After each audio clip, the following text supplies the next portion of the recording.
이제 올해가 독일 통일 30주년입니다. 이제 한반도 맥락에서 보면 이제 한국 전쟁 70주년이고요. 아직도 독일은 통일 30주년이 되었는데 한반도는 아직도 이제 분단 대결이 지속되고 있습니다. 그런 가운데 이제 코로나19 사태를 경험하면서 좀 새로운 자극을 받을 수도 있다고 생각이 들어요.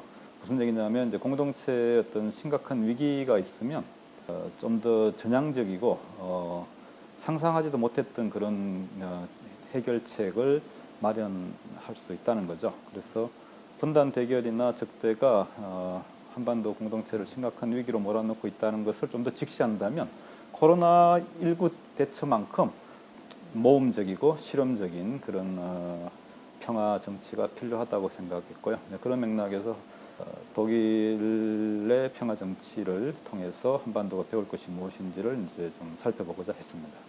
사실 독일과 한반도는 같은 점을 찾기는 쉽지 않습니다.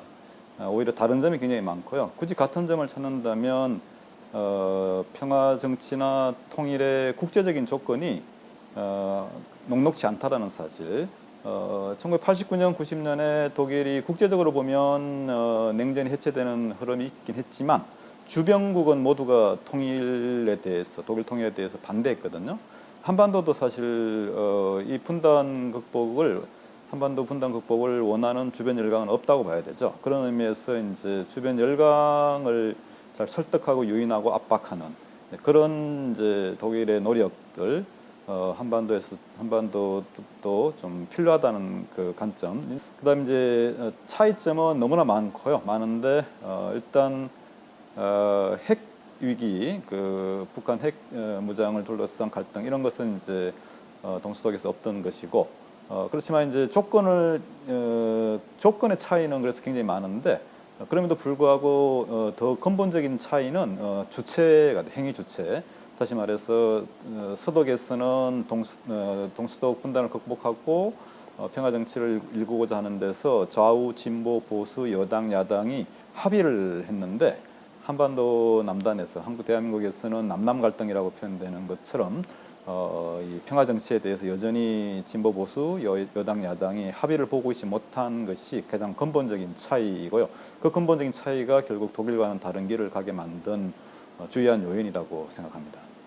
독일이 이제 1989년 11월 9일 베를린 장벽 붕괴 때까지는 동서독의 설린 협력 관계, 화해 협력 정치가 아주 모범적이고요. 그것을 한국에서는 전면적으로 수용하고 자기화할 필요가 있습니다. 단지 이제 90년 1월부터 94년 정도까지 그 서독 중심의 통일 독일의 정치 엘리트들이 동독을 식민화했을 정도로 동독의 여러 성과, 의미 있는 발전들을 무화시켜버리고 동독 주민들이 가지고 있었던 고유한 경험이나 기억이나 고유한 지향들을 너무 서독 중심으로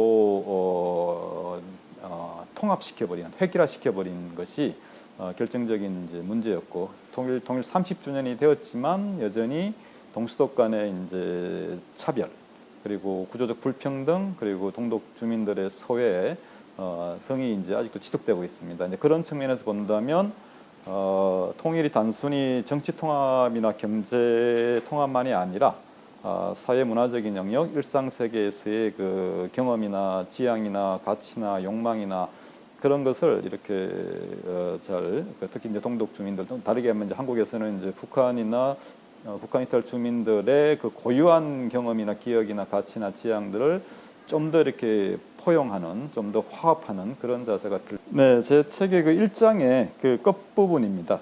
평화 정치는 공포와 불안이 낳는 심리적 소모 전략을 단념하는 오해 기제의 극복 노력이다. 평화 정치는 제 우려와 관심을 말하고 상대의 요구와 주장을 듣는 상호 이해의 소통 연습이다. 평화 정치는 상대의 관점에서 보는 법을 배우는 학습 과정이다. 등의 이제 이 평화 정치를 여러 각도에서 이 하나의 새로운 종류의 유형, 새로운 종류의 덕목, 새로운 종류의 방식으로 정치가 확장되어야 되고 내용이 채워져야 된다고 생각을 하거든요. 그래서 규범이 아니라 내용이 채워져 있는 그리고 실제로 정치나 교육이나 문화나 등등 영역에서도 활용 가능한 방식으로 이제 확장되어야 된다고 생각합니다. 그래서 그 내용을 좀 담았습니다. 이제 아까도 잠깐 말씀드렸는데 이제 코로나19를 보면서 우리가 이 위기라고 느끼면 그에 걸맞는 공동체 차원의 새로운 대응 전략이 필요하고 사회적 실천이 필요하고 그것을 위한 공동체의 합의가 이제 필요하다는 것을 보았습니다. 마찬가지로 그 전염병뿐만 아니라 이 적대 대결의 어떤 위험도 그에 못지않는 이 평화적 삶을 파괴하고 유린하고 방해하는 것입니다. 그렇기 때문에 좀 더 전향적인, 좀 더 적극적이고 이 실험과 모험을 두려워하지 않는 그런 평화의 어떤 준비가 필요하고요. 정치가들의 이 통일에 대한 어떤 과도한 선전, 과도한 어떤 기대, 희망 이런 것에 너무 빠져들지 말고 오히려 그것을 또 그런 선전적인 것을 뛰어넘는 구체적인 모험적 실천을 정치가들이 수행할 수 있도록 자극하고 압박하고 그것을 또 동행하는 그런 자세가 시민들이 좀 가져야 되지 않을까 생각합니다.